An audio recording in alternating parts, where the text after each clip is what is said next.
Kemudian bertambah lagi bahagia saya mendengar ungkapan yang holistik komprehensif mengenai perlunya, pentingnya kita membahas masalah yang berkaitan dengan Rasulullah Sallallahu Alaihi Wasallam yang disampaikan oleh Gus Abbas Buntet Cirebon tadi. Sehingga saya tidak punya bahasa lagi untuk berceramah pada malam hari ini.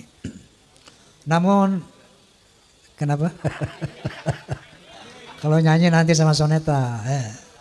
Tidak ada Roma tanpa soneta, tidak ada Roma, tidak ada soneta tanpa Roma. The sound of Muslim, the voice of Muslim. Hadirin, baik saya ingin cerita saja. Bagaimana kronologi sehingga sampai saya kepada satu keyakinan hakul yakin bahwa Ba'alawi bukan keturunan Nabi Sallallahu Alaihi Wasallam. Ini ceritanya panjang sekali. 50 tahun ke belakang. Waktu itu usia saya masih 20 tahun. Dan saya sudah tampil sebagai ya katakanlah penceramah muda. Saat itu adalah satu majelis ta'lim di Masjid Ar-Rahmah, Tebet Timur, Jakarta Selatan. Pembicaranya ada satu Habib dan saya mewakili pemuda masjid. Seperti itu kira-kira. Ini sosok Habib ini bercerita seperti ini. Kalau ada Habib yang berzina, yang mabuk-mabukan, yang berjudi, mencuri, jangan kata apa-apa. Nah ini Habib orang Betawi memang. Kalau bahasa Jawa jangan kata apa-apa, ojo muni apa-apa ngono. Menengai. Kenapa? Mereka adalah cucu Rasulullah. Mereka itu ahli surga. Rasulullah SAW pemegang kunci surga. Tentunya setelah beliau masuk, pasti yang diutamakan adalah keluarganya, keturunannya. Maka ketika ada Habib yang melakukan kemaksiatan tadi, jangan kata apa-apa, menengai, ojo ngomong apa-apa. Ngoten. Ini saya saat itu merasa tersentak. Ketika saya giliran saya naik, saya katakan, Beb, Beb, anak koreksi ente. Itu antum bilang tadi bahwa keturunan Nabi pasti masuk surga walaupun maksiat seperti apapun. Qala ta'ala, a'udzu billahi minasyaitonir rajim. Bismillahirrahmanirrahim. Ya ayuhan nas, inna khalaqnakum min dzakari wa untha wa ja'alnakum syu'uban wa qabaila lita'arafu. Inna akramakum 'indallahi atqakum. Shadaqallahul azim.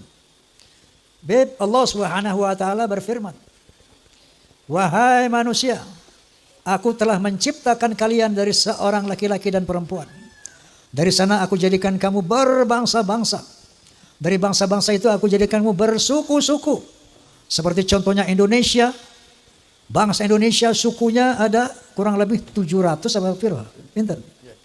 Ada Sunda, ada Jawa, Aceh, Padang, Batak, dan banyak lagi yang lainnya. Kenapa nggih? Lita'arafu, saling mengenallah. Lita'arafu, saling menghormatilah. Inna akramakum 'indallah atqakum. Sesungguhnya ketinggian derajatmu di sisi Allah adalah takwamu. Bukan dari mana bangsamu, bukan dari siapa keturunanmu. Nabi SAW menyambut firman ini dengan menyatakan, La fadla li'arabiyyin ala ajamiyyin illa bitaqwa. Tidak ada kelebihan bangsa Arab dari yang bukan Arab kecuali takwa. Lalu saya katakan lagi, Beb, bukankah Rasulullah sallallahu alaihi wasallam bersabda, Al jannatu lil muttaqina walau kana 'abdan habasyian wan naru lil 'asina walau kana sayyidan quraisyan hashimian.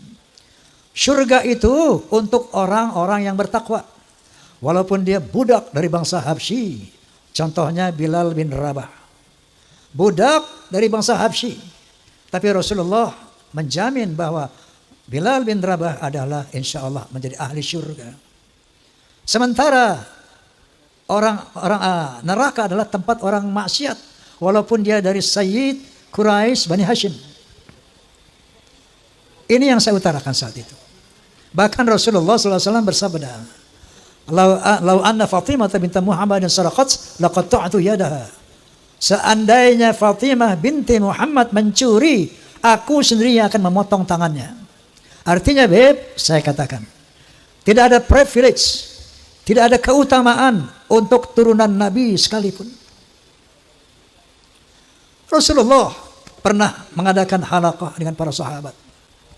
Beliau bercerita, aku rindu kepada sampai sambil meneteskan air mata. Aku rindu dengan saudara-saudaraku. Aku rindu dengan saudara-saudaraku. Para beruntung, lebih beruntung, lebih beruntung. Orang beruntung, lebih beruntung, lebih beruntung. Orang yang tidak pernah bertemu aku, enggak pernah melihat aku, tapi dia beriman kepadaku. Mereka itulah saudara-saudaraku. Allahumma sholli ala Muhammad. Kalau kita ini 1500 tahun kurang lebih enggak pernah jumpa Nabi, enggak pernah melihat Nabi, tapi kita beriman kepada Nabi, itulah saudara-saudara Nabi. Makanya ketika Rasulullah di akhir hayatnya, dia tidak memanggil keturunannya ya dzurriyyati, yang dipanggil dia ummati, ya ummati. Islam dinul khalis. Islam adalah agama yang lurus. Rasulullah SAW adalah tokoh yang demokratis, bukan tokoh yang nepotis. Bukan tokoh yang pokoknya nanti semua keturunanku, keluargaku harus masuk surga apapun kesalahannya. Lah. Inilah al-Islam. Itulah sosok kepribadian Rasulullah sallallahu alaihi wasallam. Setelah saya ngomong begitu, ini 50 tahun yang lalu. Hebohlah satu masjid itu. Besoknya saya dipanggil oleh Habib Sepuh. Bang Haji, ente ngomong apa kemarin? Sampai ramai itu orang-orang di masjid. Saya bilang, saya ceritakanlah. Ada Habib ngomong begini, Habib. Saya bilang, qala ta'ala, qala Rasulullah, bla bla bla. Mohon petunjuk, Habib. Saya bilang, apa yang Anda sampaikan itu benar. Apa yang Anda sampaikan itu tidak salah. Tapi saya mohon, jangan ulangi lagi kata-kata seperti itu. Kenapa? Karena itu akan merusak ukhuwah Islamiyah. Sejak saat itu saya pendam dalam perut. Saya melihat berbagai macam arogansi, kemungkaran yang dilakukan Habib. Saya nggak mau bunyi lagi. Saking taatnya saya kepada Habib Sepuh tadi. 50 tahun saya tahan itu. Sampai akhirnya muncul doktrin-doktrin yang tidak bisa diterima akal sehat dan sangat merusak akidah, saya pikir. Itu leluhur kami Al-Faqih Muqaddam. Mi'raj satu malam 70 kali. Astaghfirullahalazim. Rasulullah sallallahu alaihi wasallam hanya diizinkan Allah Mi'raj ke Sidratul Muntaha seumur hidup 1 kali. Ketika ada orang mengatakan bahwa moyang kami bisa mi'raj 1 malam 70 kali, ini telah merendahkan Rasulullah, telah menghina Rasulullah sallallahu alaihi wasallam. Ada lagi berita-berita khurafat. Leluhur kami kalau tidak malu sama Allah dapat memadamkan api neraka cuma dengan kelingking. Inna lillahi wa inna ilaihi raji'un. Kalau tadi menghina Nabi, sekarang menghina Allah subhanahu wa ta'ala. Banyak cerita-cerita khurafat yang lainnya. Ada seorang tukang kacang namanya Sulaiman. Ini tukang kacang sangat cinta sama habaib. Kalau habaib minta kacangnya dikasih semuanya. Saking cintanya sama habaib. Man minta kacang, dikasih semua. Man minta kacang, dikasih semua. Satu saat si Maman mati. Begitu Maman mati, Lapor ini orang kepada Habib tadi, Beb, Maman mati. Ini Maman ahli maksiat, ibadahnya berantakan. Datanglah ini Habib, ngasih surat, ditaruh di lehernya di belakang mayit itu. Man, nanti kalau Munkar wa Nakir tanya, jangan dijawab. Kasih aja ini surat, inti masuk surga tanpa hisab. Banyak lagi cerita seperti itu. Leluhur mereka semuanya wali, bisa nurunkin emas dari langit. Yaman itu negeri paling miskin di Timur Tengah. Bagaimana kita percaya dia bisa nurunin emas dari langit? Masya Allah, ini goya nopo. Banyak hurafat-hurafat yang mengajarkan. Ya. Nah, ini membuat satu faktor menguatnya saya, keraguan saya tentang apa iya cucu Nabi ini kayak begini. Muncullah baru tesis Kiai Haji Imaduddin Utsman Al-Bantani. Muncul apa beliau? Gus Abbas Cirebon Buntet. Saya enggak mengerti ilmu nasab. Tapi saya tidak bodoh-bodoh amat untuk meneliti apa yang diuraikan oleh Kiai Haji Imaduddin Utsman. Beliau bercerita di antaranya bahwa yang namanya Ahmad bin Isa, keturunan Rasulullah Sallallahu Alaihi Wasallam, sejak abad ke-4, ke-5, ke-6, ke-7, ke-8 sampai 9 awal itu tercatat di dalam manuskrip kuno hanya punya anak 3, yaitu Muhammad, Ali, dan Hasan. Muhammad, Ali, dan Hussein. Selama 550 tahun itu sejarah menulis itu. Tiba-tiba di abad ke-9 akhir muncul Ubaidillah sebagai anak Ahmad bin Isa yang keempat. Enggak usah pintar-pintar amat untuk meneliti, untuk menerima hal ini. Cukup punya akal yang waras, cukup punya akal yang sehat, kita bisa melihat, oh kalau begitu Ubaidillah ini cangkokan. Kiai Imaduddin tentu saja sebagai seorang kiai mujtahid bahkan bisa menjelaskan secara ilmiah bahwa kepalsuan Ubaidillah ini. Dari sini mulai keraguan saya yang selama 50 tahun itu bertambah menjadi yakin. Tapi baru ilmu yakin doang nih. Saya undanglah Kiai Haji Imaduddin di podcast saya. Kemudian dalam rangka, karena saya saat itu sebagai penengah ingin mencari siapa sih yang benar ini. Apakah Ba'alawi, apakah Kiai Imad. Maka saya undanglah dari Rabithah Alawiyah sebagai penyeimbang. Saya undang Ustaz Taufik Segaf, tidak hadir. Bahkan saya undang juga Rizik Syihab, tidak hadir. Saya undang juga dari Pekalongan Bapak Lutfi bin Yahya, tidak hadir. Sementara melalui media sosial itu semakin gencar, orang mengkritisi ulama-ulama semakin banyak, semakin bermunculan. Lalu saya undang Profesor Menahem Ali, seorang ahli filologi, ahli sejarah peradaban manusia. Dalam podcast saya beliau menjelaskan bahwa yang namanya Hadramaut, kota Hadramaut itu asalnya dari nama orang yang bernama Hazarmavet. Dia orang dari Kaukasus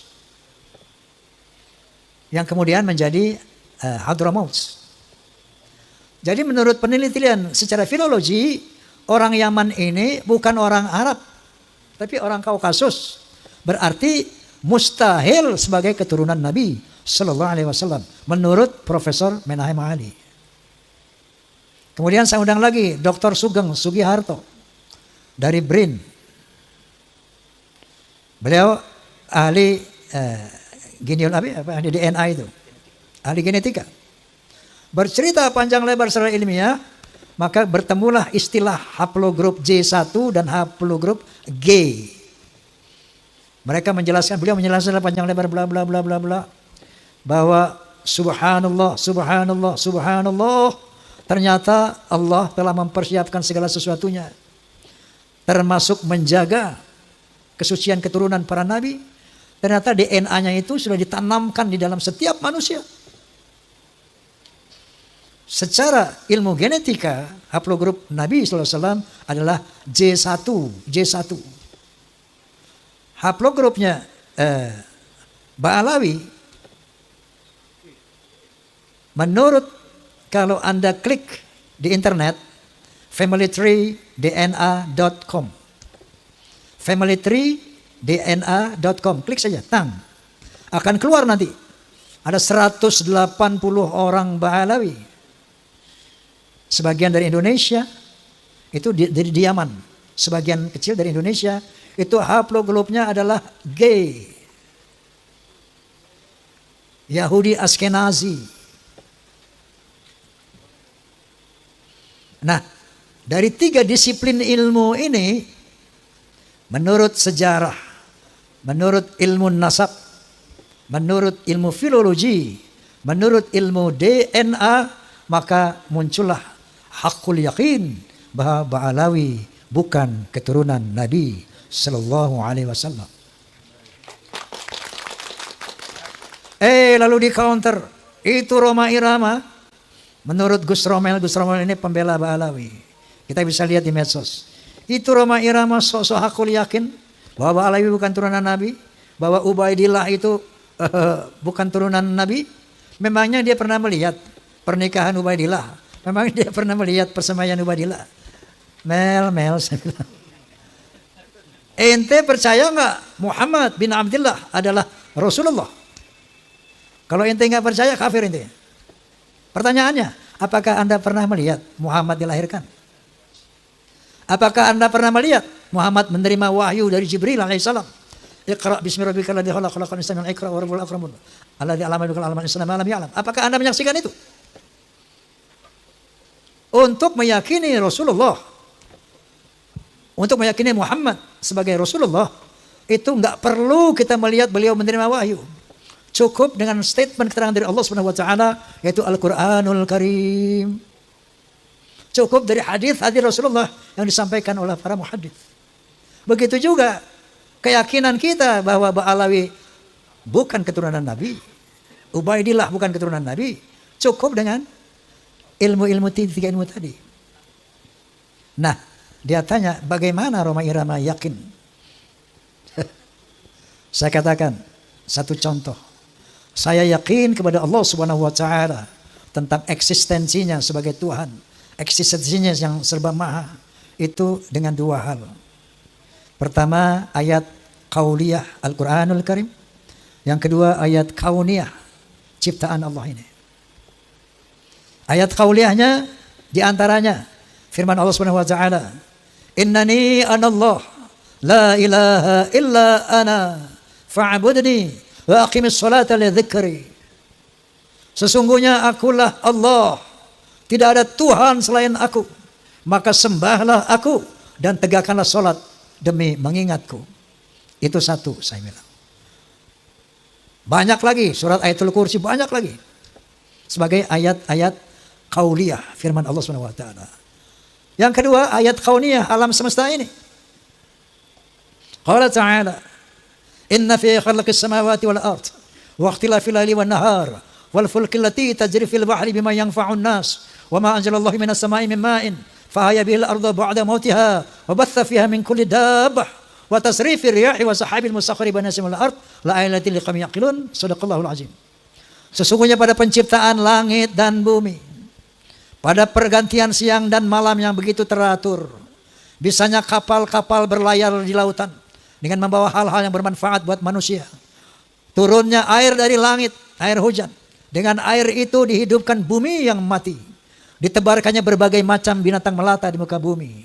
Terjadinya pergeseran awan dan angin di antara langit dan bumi, itu bukti tentang keberadaan Allah bagi orang-orang yang berakal. Jadi dari ayat qauliyah dan ayat kauniyah ini muncullah hakul yakin, la ilaha illallah. Tidak ada Tuhan illallah kecuali Allah.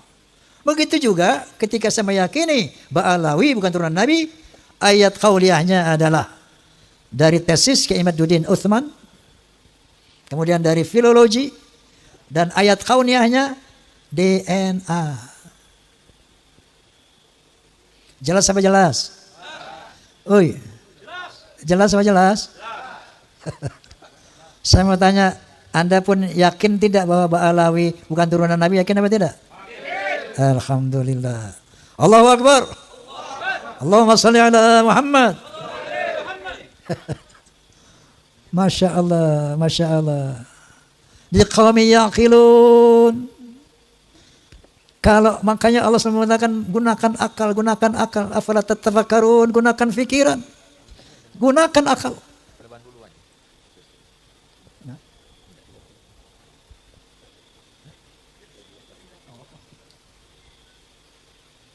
Nah jadi tambahan lagi keyakinan saya itu dengan berbagai macam arogansi dan khurafat-khurafat yang tadi saya utarakan. Lengkap sudah hakul yakin saya. Nah, kemudian saya ingin berbagi pengalaman.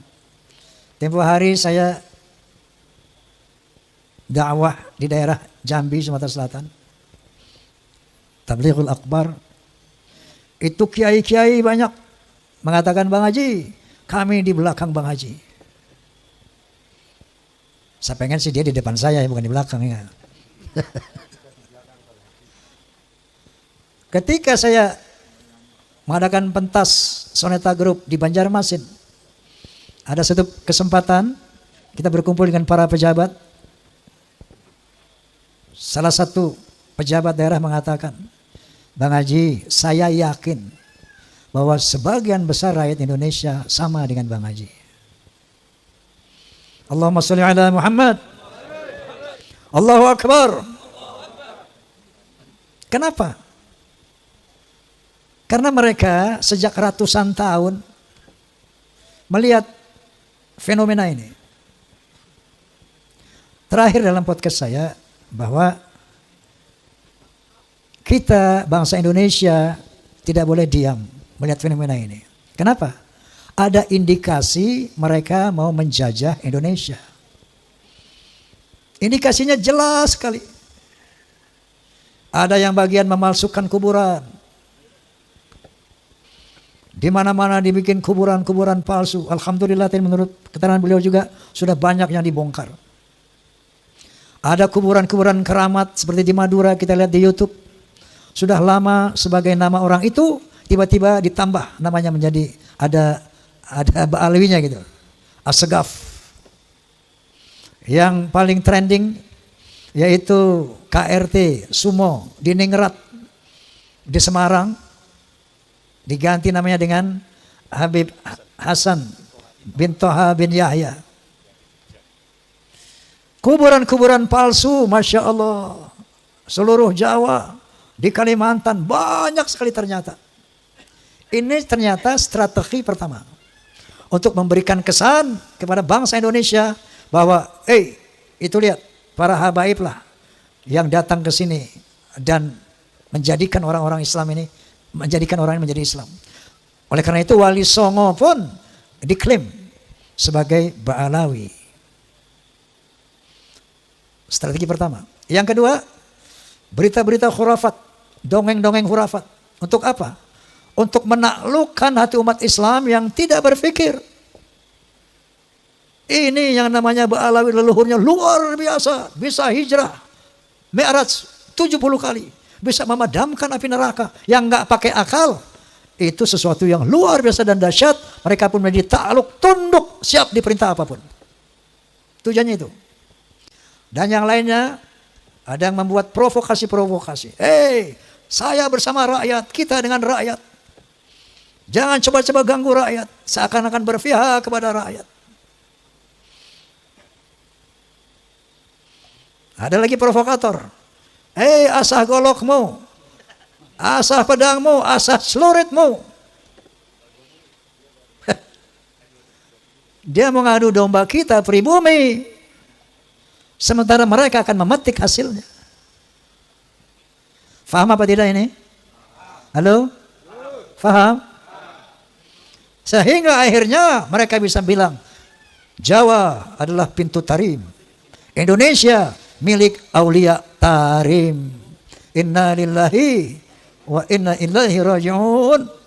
Saya sebagai putra Indonesia was-was, ngeri dan waspada. Ini ternyata doktrin-doktrin ini tidak sembarangan. Klaim-klaim mereka sebagai keturunan Nabi ternyata ada tujuan-tujuan untuk menguasai Indonesia. Ibu Pertiwi menangis ratusan tahun karena dijajah oleh Belanda, dijajah oleh Jepang.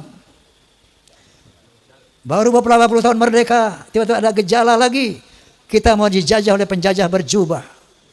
Na'udzubillah min. Itu yang saya lihat, itu yang saya rasakan, itu yang saya perhatikan. Masya Allah. Saya tidak punya kepentingan.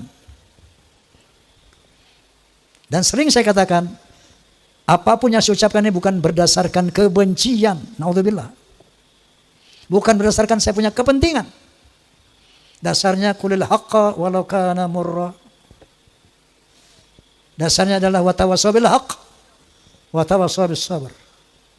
Dasarnya adalah demi menyelamatkan akidah, jadi menyelamatkan Indonesia dari penjajahan dan perbudakan spiritual dan politik. Allahu Akbar. Nah jadi padahal yang namanya Ustadz Rizik Syihab, Ustadz Masya Allah, itu mereka semua sahabat-sahabat saya sejak muda itu. Sampai saya di podcast sama beliau, saya menangis. Ya Allah, saya sedih banget ini. Saya harus mengatakan yang hak sementara mereka adalah sahabat-sahabat saya. Tapi kebenaran harus diutarakan. Sepedih apapun perasaan saya. Lalu saya katakan goalnya, satu, mari selamatkan akidah umat. Kedua, jaga Indonesia dari skenario yang terang benderang di media sosial. Terang benderang.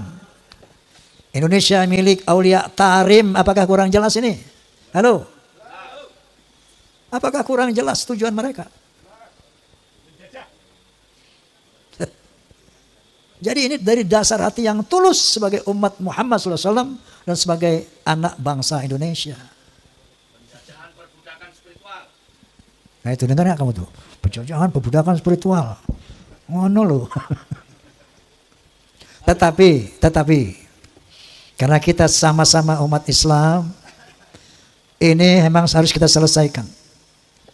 Ya. Namun goalnya nanti pertama tentu selamatkan Indonesia dari penjajahan mereka. Makanya saya sepakat dengan Gus Abbas, pemerintah harus turun tangan ini. Ini masalah bangsa, masalah NKRI. Harus turun tangan. Kalau enggak saya khawatir ini bisa perang saudara. Bukan antara Ba'alawi dan umat, bukan. Antara kita sama kita. Ba'alawi nonton. Betul enggak? Oleh karena itu, goalsnya nanti, ketika mereka dinyatakan bukan keturunan Nabi, tetap jaga ukhuwah Islamiyah. Wa'tasimu bihablillahi jami'an wa la tafarruqu. Tapi dalam kesetaraan.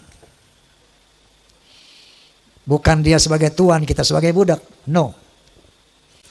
Rekat ukhuwah Islamiyah dalam kesetaraan.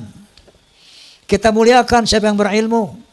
Yarfa'illahu alladhina amanu minkum walladhina utul ilma darajat. Kita muliakan siapapun yang berilmu, tadi golongan mereka dari manapun. Dan kita muliakan orang-orang yang bertakwa. Tidak ada kemuliaan atas nasab sebagaimana firman Allah Subhanahu wa taala, sebagaimana dinyatakan oleh Rasulullah sallallahu alaihi wasallam. Ini harus kita perbaiki sistem sosial antara Ba'alawi dan pribumi. Kalau mau sama-sama merekat ukhuwah Islamiyah dalam kesetaraan. Jangan kami putra bangsa menjadi budak-budak kalian. Secara spiritual ataupun secara politik.